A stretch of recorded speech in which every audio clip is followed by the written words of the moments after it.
Christmas encounter that changed everything. It was a cold Christmas morning with crisp air, and the streets were lined with a delicate layer of frost. Inside a quiet diner on the corner of a small town, Rachel Carter, a 32-year-old woman with a heart full of kindness but a life full of struggles, wrapped her hands around a steaming cup of coffee. It was her one small indulgence this holiday season, a moment to herself after months of tirelessly working odd jobs to make ends meet. Christmas was a time of joy, family, and warmth for most people. But for Rachel, it had become just another day, one she had learned to navigate alone. She had little to celebrate, with overdue bills on her kitchen table and job rejections filling her inbox. Still, she held on to hope, believing that kindness, no matter how small, could change things. As she sat in the diner, gazing out at the nearly empty streets, her eyes landed on an older man sitting alone on a park bench across the road. His coat was thin, barely protecting against the biting cold, and his frail hands clutched an old photograph. Something about the way he sat, his shoulders slightly slumped, his gaze fixed on nothing in particular, made Rachel pause. He wasn't just alone. He looked like a man who had been forgotten. Something stirred inside her. She could have ignored it and finished her coffee and her day. After all, she had enough problems of her own. But deep down, she knew she couldn't walk away. What Rachel didn't realize was that this simple act of kindness, reaching out to a stranger on Christmas morning, would lead to an event that would change her life in ways she never could have imagined. Stay with me as we uncover how one small moment of compassion unlocked a robust chain of events. A story of hope, redemption, and the unexpected gifts life sometimes offers when we least expect them. And if you love stories that touch the heart and remind us of the goodness in the world, make sure to follow along. There's so much more to come. Rachel sipped her coffee slowly, savoring its warmth as she watched the world outside the diner's fogged-up window. People hurried by, bundled in scarves and heavy coats, carrying brightly wrapped gifts and chatting about holiday plans. The sight of families laughing together stirred something deep inside her, something she tried to ignore. With a quiet sigh, she reached for her worn-out notebook, flipping through pages filled with job applications, budgeting notes, and lists of things she needed but couldn't afford. The diner's radio played soft Christmas carols in the background, but the music felt distant, like a reminder of a life she no longer belonged to. As she prepared to leave, something caught her eye. A man sitting alone at a corner booth near the window. He was elderly, perhaps in his 70s, with a neatly pressed but slightly worn suit. His thin hands wrapped around a cup of coffee that had likely gone cold. His posture was slouched, his expression distant, as if lost in thoughts that weighed heavily on him. Rachel hesitated. She had always been the type to help others when she could, but today, she wasn't sure she had the emotional strength to engage. Still, there was something about how he stared out the window as if waiting for someone who would never arrive. Summoning a small smile, she stepped toward his table. "Excuse me, sir. Would you like some company?" The man looked up, startled as if pulled from a deep reverie. His pale blue eyes, clouded with age and sorrow, met hers. For a moment he said nothing, then offered a slight, I wouldn't mind that," he murmured. Rachel slid into the seat across from him, offering her hand. "I'm Rachel." A pause. Then, with a quiet sigh, he took her hand in his trembling grip. Walter Henderson." A faint smile crossed his lips, but his eyes remained heavy with sadness. Rachel glanced at the untouched plate in front of him. A simple meal, scrambled eggs, toast, and a side of bacon, sat barely touched. "Not feeling hungry?" she asked gently. Walter exhaled, his shoulders sagging. "I was supposed to spend Christmas with my son and grandson today," he said, his voice barely above a whisper. "But when I arrived, they turned me away." Rachel's heart clenched. "They turned you away? Why?" Walter hesitated, then let out a hollow chuckle. "Said they had other plans. That they were too busy. I hadn't seen my grandson in years. I just wanted to be part of his life again. Even for a day." Rachel felt a lump form in her throat. She had experienced loneliness before, She knew what it was like to feel forgotten. "I'm so sorry," she said softly. "No one should feel alone on Christmas." Walter gave her a weak smile, though his eyes glistened with unshed tears. "That's kind of you to say, dear. But kindness doesn't change the past." Rachel thought for a moment, then reached into her purse. Her fingers brushed against the small envelope that contained the cash she had set aside for a holiday treat. A meal at her favorite Italian restaurant. But suddenly, that meal didn't seem so important anymore. "Wait here," she said, standing abruptly. Walter looked at her, confused. "Where are you going?" She smiled. "Just trust me." Rachel stepped out of the diner and into the crisp winter air. The small shops lining the street were still open, their windows decorated with twinkling lights and festive garlands. She scanned the storefronts until her eyes landed on a bakery. Inside, the smell of cinnamon and fresh bread wrapped around her like a warm embrace. She selected a cup of hot cocoa and a fresh pastry and, at the last moment, picked up a small Christmas card displayed by the register. As she paid, she realized she was spending the last of her Christmas savings. No special meal, no personal indulgence. But somehow this felt right. She took a deep breath, stepped outside, and hurried back to the diner, her breath visible in the cold air. When she reached Walter, his expression was one of surprise as she placed the cocoa, pastry, and card in front of him. "What's this?" he asked, blinking up at her. "A little Christmas spirit," she said, sitting back down. "Go on, open the card." Walter hesitated, then carefully peeled back the envelope. His eyes scanned the words she had hastily written inside. "No one should feel forgotten on Christmas. You are seen, you are valued, and you are not alone." For a long moment he didn't speak. Then his lips trembled. His fingers traced the edges of the card as if it were the most precious thing in the world. "You didn't have to do this," he whispered, his voice thick with emotion. "It's been so long since someone showed me kindness." Rachel smiled, her heart packed in a way she hadn't expected. Kindness doesn't have to be grand. Sometimes, it's just about reminding someone that they matter. Walter stared at her for a long moment, then nodded slowly. "You're right," he murmured. Maybe I just needed to hear that today." The warmth between them settled like a soft blanket, a quiet understanding passing between two people who had been strangers just an hour ago. And at that moment, Rachel knew she had made the right choice. Walter sat quietly, his fingers tracing the edges of the Christmas card, as if it were the most valuable thing he had ever received. Rachel watched him, sensing the weight of emotions behind his silence. She had expected him to be grateful, but something more profound was happening. How his shoulders trembled ever so slightly, and his lips parted as if he wanted to say something but couldn't find the words. Rachel knew that kind of silence. It was the kind that came from years of feeling invisible. She glanced at the clock on the diner's wall. It was noon now, and she suddenly realized she had no plans for the rest of the day. Her tiny apartment was waiting for her, empty except for a small artificial Christmas tree she had picked up from a thrift store last year. It wasn't much, but it was home. And then, before she could second-guess herself, she spoke. "Walter, would you like to come over for dinner?" The words hung in the air between them. Walter looked up, startled. "Oh, I couldn't impose," he said quickly, shaking his head. "You've already done more than enough." "You wouldn't be imposing," Rachel assured him with a gentle smile. "I was going to have Christmas dinner alone, and honestly, I'd rather share it with someone." Walter hesitated. She could see the internal battle on his face, the pride of an older man who didn't want to be a burden warring with the deep loneliness he had just confessed. After a moment, his shoulders sagged, and he gave a slight, almost shy nod. "Well, if you're sure," he murmured. Rachel grinned. "I'm sure." She waved the waitress over and paid for their coffees before helping Walter into his coat.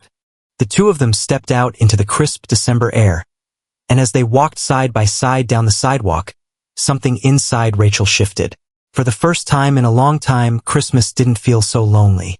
Rachel's apartment was small but cozy, a tiny one-bedroom unit in an older part of town. She had decorated as best she could. String lights draped over the window, a mismatched collection of ornaments on the little tree in the corner. It wasn't the kind of place you'd see in holiday movies, but it was hers.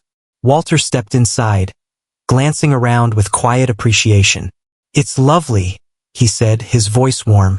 Rachel laughed, rubbing the back of her neck. "It's nothing fancy, but I do my best." She gestured toward the couch. "Make yourself comfortable while I get dinner started." Walter nodded and slowly lowered himself into the armchair near the tree. Rachel disappeared into the small kitchen, humming softly as she pulled out the ingredients left in her fridge.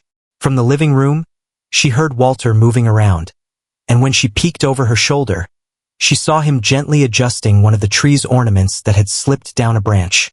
A small, almost wistful smile crossed his face. Rachel returned her focus to dinner. She didn't have much, just a few simple ingredients she had managed to afford. She cooked a small roast chicken, mashed potatoes, and green beans, stretching what little she had to make the meal feel special. Walter's voice drifted from the living room as she set the table. "You live here alone?" he asked. Rachel hesitated before answering. "Yeah, it's just me." Walter was silent for a moment. "That must be hard." Rachel let out a soft breath. "Sometimes," she admitted, "but I get by." She didn't add how exhausting it was to juggle multiple freelance jobs just to stay afloat, or how she had spent the last year bouncing between temporary contracts, hoping for something stable. She didn't need to. Somehow she felt like Walter already understood. Dinner was simple but warm, carrying more meaning than just the food on the plate. As they ate, Rachel shared more about her life than with anyone in a long time. She told Walter about her old job at a marketing firm, the long hours, the unrelenting deadlines, and how she had finally reached a breaking point when she spoke up about unfair treatment in the workplace. "I thought I was doing the right thing," she said, pushing her fork through her mashed potatoes. "If I pointed out what was happening, they'd want to fix it. Instead, they fired me." Walter listened intently, his expression unreadable. "To make it worse, they never even paid me the last few months' wages I was owed," Rachel continued. "I tried to fight it, but I didn't stand a chance without a lawyer. And hiring one? That was out of the question. I had no savings left." She let out a quiet laugh, shaking her head. "So now I do freelance work online, copywriting, social media management, whatever pays. Some days are okay. Others..." She trailed off, shrugging. Walter set his fork down gently. "That's not right," he said, his voice firm. Rachel smiled, but there was a tiredness behind it. "I've made my peace with it. Life isn't always fair." Walter studied her for a long moment, his eyes filled with something she couldn't quite place. "You remind me of someone," he finally said. Rachel tilted her head. "Oh," Walter nodded, exhaling deeply. "My wife. She was the kind of woman who believed in doing the right thing, even when it cost her. She was stubborn about it, too." He chuckled softly. "She once spent a whole year fighting for better wages for the younger nurses at the hospital where she worked. She wouldn't back down even when they threatened to fire her." Rachel smiled. "She sounds like an incredible woman." Walter's eyes softened. She was. A comfortable silence settled between them as they finished their meal.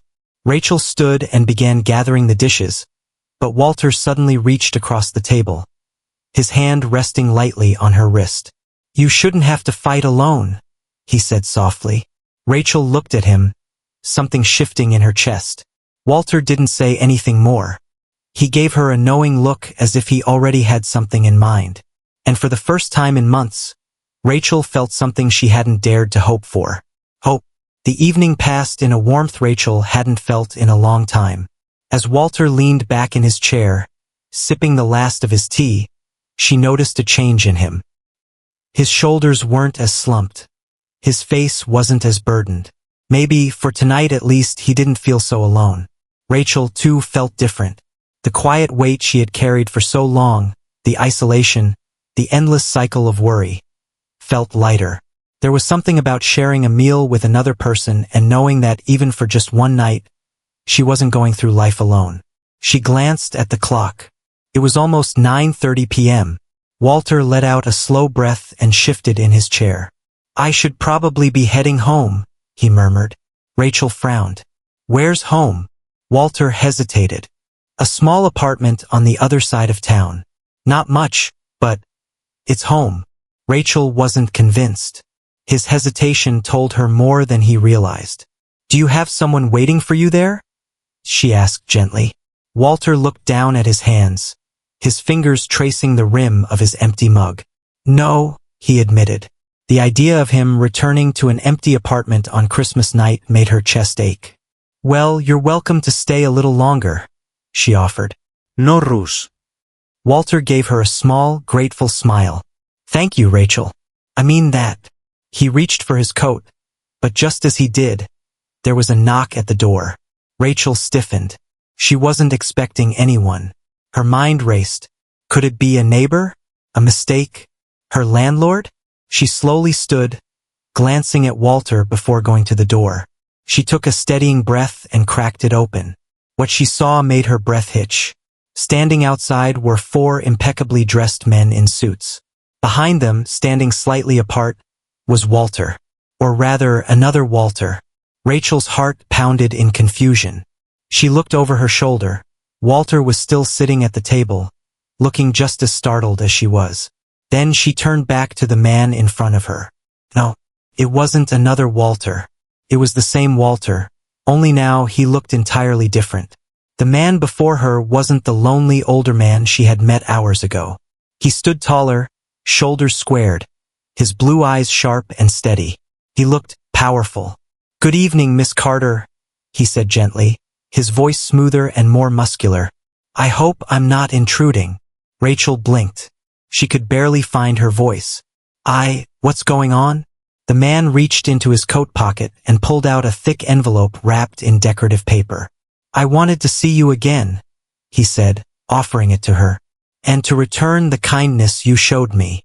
Rachel hesitated, her heart hammering. What do you mean? She whispered. Walter, the honest Walter, smiled. Open it. With trembling hands, Rachel carefully peeled back the envelope's seal. Inside, she found a cashier's check. Her breath caught. The number printed on it made her stomach drop. It wasn't a few $100s. It wasn't even a few thousand. It was $50,000. She gasped, covering her mouth. Her vision blurred. This was more money than she had seen in her entire life. Rachel's hands trembled as she turned to look at Walter, her mind spinning. I don't understand, she whispered. I can't take this. Walter stepped forward, his expression kind yet firm. Yes, you can, he said. And you will. Rachel shook her head, feeling overwhelmed. Walter, this is too much. I helped you because I wanted to, not expecting anything. Walter chuckled softly. And that, Rachel, is exactly why you deserve it. Rachel struggled to process it. Who are you? She finally asked. Walter exhaled, his smile turning almost nostalgic. You wouldn't have recognized me before tonight, he admitted. Because the man you met today, that's not who people usually see. The suited men behind him stood silently, watching the exchange respectfully. I am Walter Henderson, he continued, founder of Henderson and Reed, one of the largest corporate law firms in the state. Rachel's knees nearly buckled. I built my company from the ground up, Walter said. Worked my whole life. Became a self-made millionaire. His expression darkened slightly. But somewhere along the way, I lost the things that mattered. My family, my purpose. I became another rich man in a suit, sitting behind a desk, watching my wealth grow but feeling nothing. He paused. That's why my son turned me away today. I wasn't a father to him when he needed me. And now, I'm just a stranger. Rachel's throat tightened. Walter looked at her, his gaze filled with something she couldn't quite name. But tonight you saw me, not as a businessman, not as a failure, but as a person. And you gave me something no amount of money could buy. Rachel felt a tear slip down her cheek.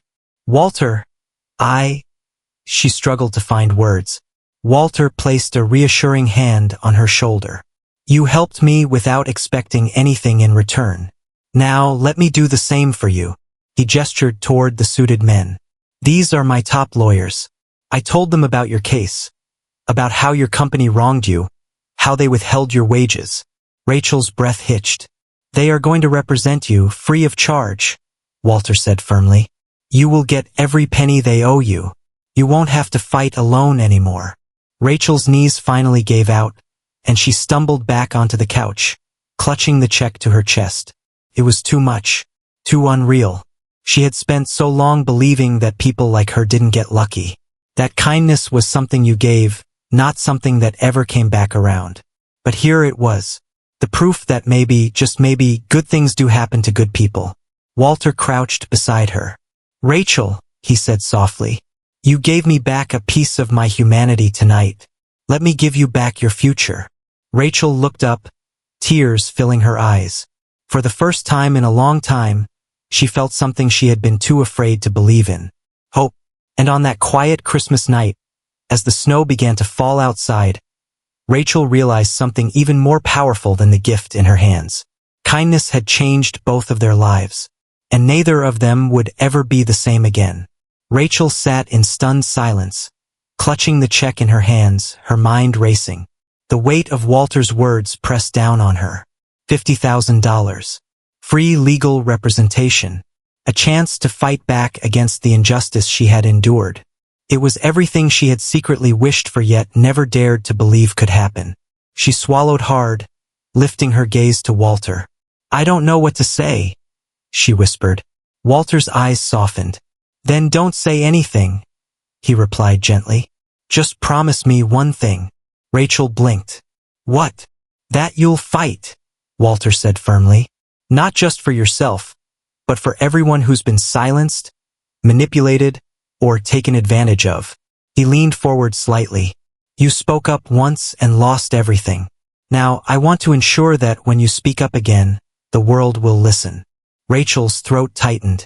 She had spent the past year trying to move on, convincing herself that some battles weren't worth fighting, that the exhaustion, stress, and hopelessness weren't worth it.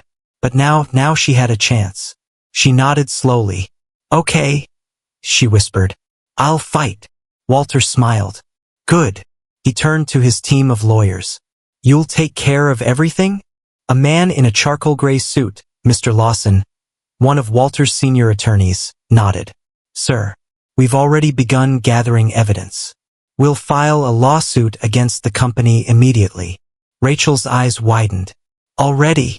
Mr. Lawson gave her a reassuring look. Mr. Henderson briefed us earlier.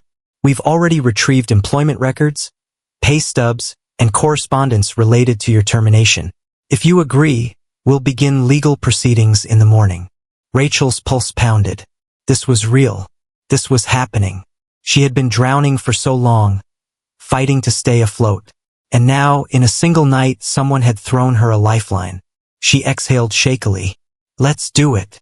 Walter grinned. That's the spirit. The lawyers left shortly after, promising to keep Rachel updated on every development. Walter remained behind, watching as Rachel sat on the couch, still processing everything. I still can't believe this, she admitted, shaking her head. Walter chuckled. Believe it, kid. Rachel smirked. Kid? I'm 32. Walter grinned. And I'm 72.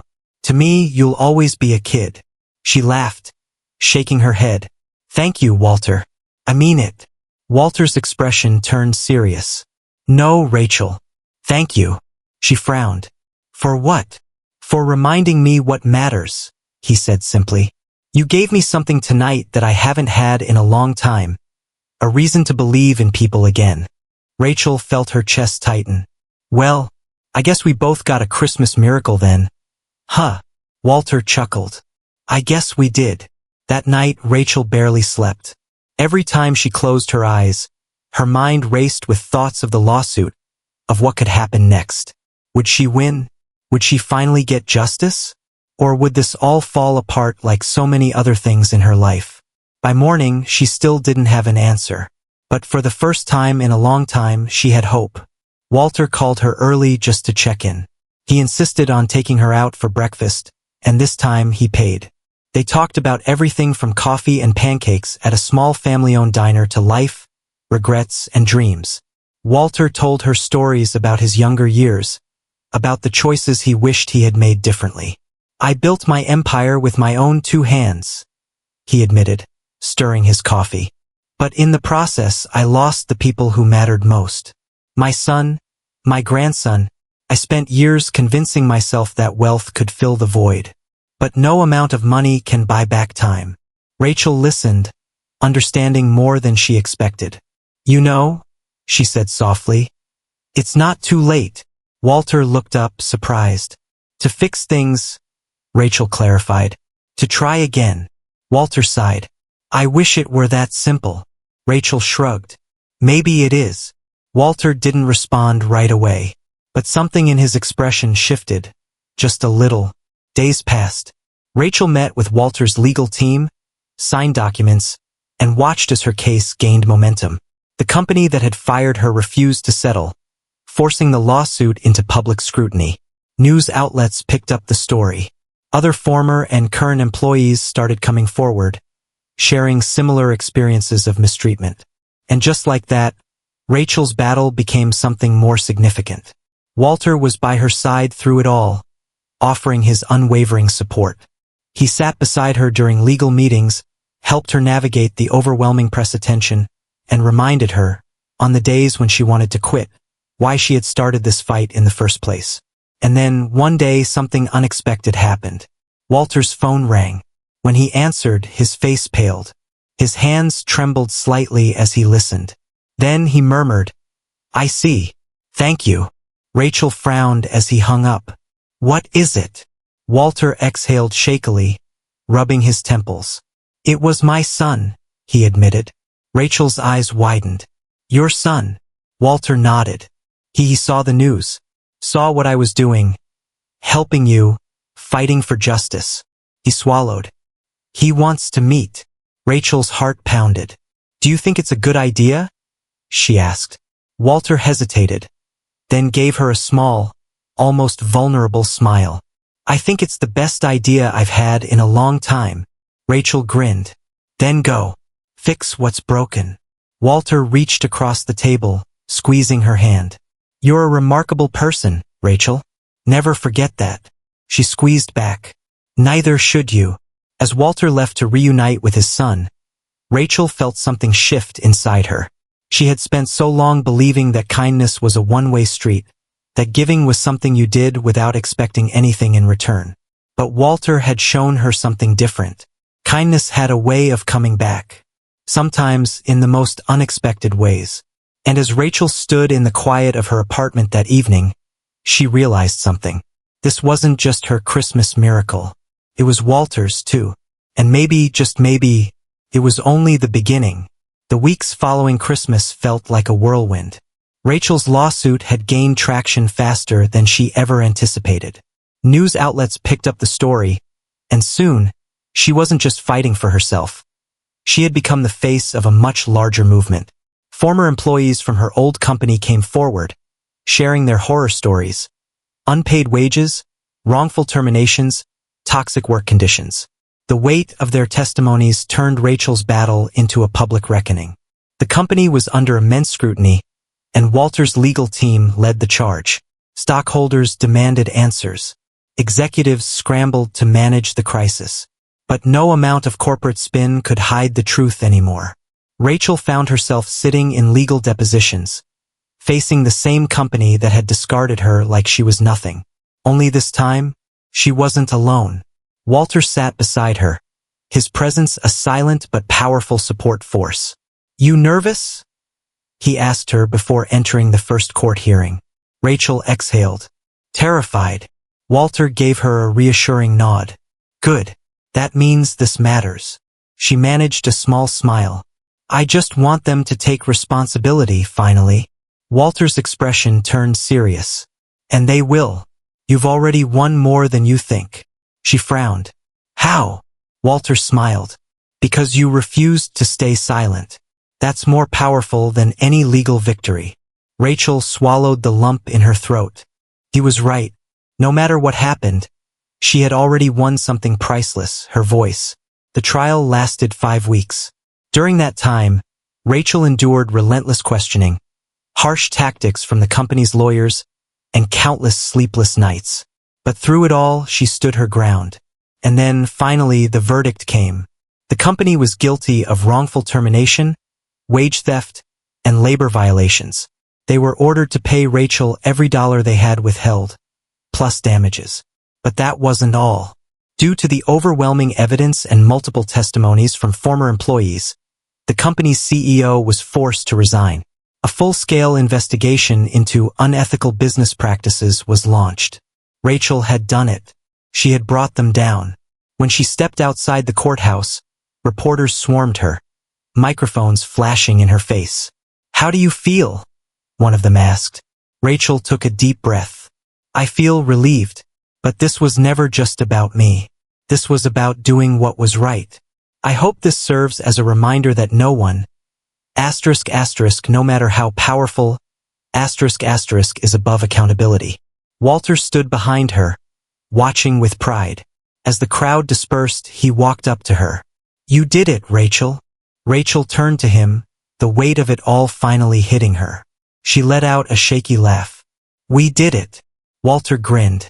"You know what this calls for?" Rachel raised a brow. "A vacation?" Walter chuckled. "That too. But I was thinking." He pulled something from his coat pocket and held it up. A business card. Rachel frowned, taking it from his hand. "Henderson and Reed?" Walter nodded. "We need people like you, Rachel. People who aren't afraid to stand up to fight for others. What if instead of just winning your case, you helped others do the same?" Rachel's breath caught. "Are you offering me a job?" Walter smiled. "I'm offering you a purpose. Think about it." Rachel stared at the card, her heart pounding. For the first time in years, she wasn't just surviving. She was thriving. And maybe this was precisely where she was meant to be. Rachel sat in her small apartment, staring at the business card Walter had given her. Henderson and Reed. Felt surreal. A few weeks ago, she struggled to survive, working as a freelancer to make ends meet. Now, she was staring at a future she had never imagined. Could she do this? The idea of working for Walter, helping others fight the same battles she had just won, was tempting. But it also terrified her. She had never been a lawyer, never worked in a law firm. What if she wasn't good enough? A knock at the door pulled her from her thoughts. When she opened it, Walter stood there, dressed in his usual tailored suit, with a knowing smile. "Haven't called me yet," he said, stepping inside. Rachel sighed. "I don't know if I'm the right person for this, Walter." Walter raised an eyebrow. "And why's that?" "I'm not a lawyer. I don't have a degree. I don't know the first thing about working in a firm." Walter smirked. "Neither did I when I first started." Rachel shot him a skeptical look. "Okay," he admitted, chuckling. "I did have a law degree, but you don't need one to help people." He sat down across from her, his expression softening. "Rachel, you have something most lawyers don't, real experience. You know what it's like to be powerless, to fight against something bigger than you. That makes you valuable. And besides," he leaned back, crossing his arms, "I don't need another lawyer. I need someone who understands what it means to be in the trenches, to connect with the people we're fighting for." Rachel bit her lip. "So what exactly are you offering me?" Walter pulled another envelope from his coat and slid it across the table. "A position at Henderson and Reed," he said. "As a client advocate. You'd work with people like you, workers who've been wronged, people who don't know where to turn. You'd help gather evidence, listen to their stories, and be the bridge between them and our legal team." Rachel swallowed hard. Walter gave her a long look. "You once told me that it wasn't too late for me to fix things with my family," he said. "Now I'm telling you, it's not too late for you either. You can do something bigger than just winning your battle. You can change lives." Rachel's breath hitched. She had spent so long feeling powerless, just another person trying to survive. But now she had a chance to be something more. She reached for the envelope and, for the first time in a long time, felt something she hadn't dared to hope for. Purpose. She looked up at Walter, a small smile forming on her lips. I'm in. 1 year later, the office at Henderson and Reed was buzzing with activity as Rachel walked through the hallway, a stack of case files in her arms. It had been a whirlwind year, learning the ropes, working with clients, and helping people like her get justice. It was hard work. Some days were exhausting. Some cases were heartbreaking, but she had never felt more alive. She reached her desk, setting down the files before glancing toward Walter's office. His door was open, and inside, she could see him sitting with a young woman, patiently listening to her story. Rachel smiled. Walter had kept his promise. He had tried to mend things with his son, and though it had taken time, they had begun to rebuild. He was even spending Christmas with his grandson this year. And Rachel? She had found something she never expected. A second chance. She returned to her desk and picked up the file of a new client. A single mother who had been fired without cause. Rachel exhaled and smiled. It was time to help someone else get a second chance, too. As she walked toward the conference room, she glanced out the window. Snow was beginning to fall, blanketing the city in a soft, white glow. A year ago, she sat alone in a diner, wondering how to get through another day. Now, she was exactly where she was meant to be. Because sometimes, kindness has a way of coming back to you in the most unexpected ways. And this Christmas, Rachel had learned one thing for sure. The best gifts aren't wrapped in paper. They're wrapped in second chances. Sparkles, thank you for being part of this journey. If this story inspired you, don't forget to follow more heartfelt stories that remind us of the power of kindness, redemption, and second chances. Stay with us for more incredible stories. Christmas Tree Sparkles.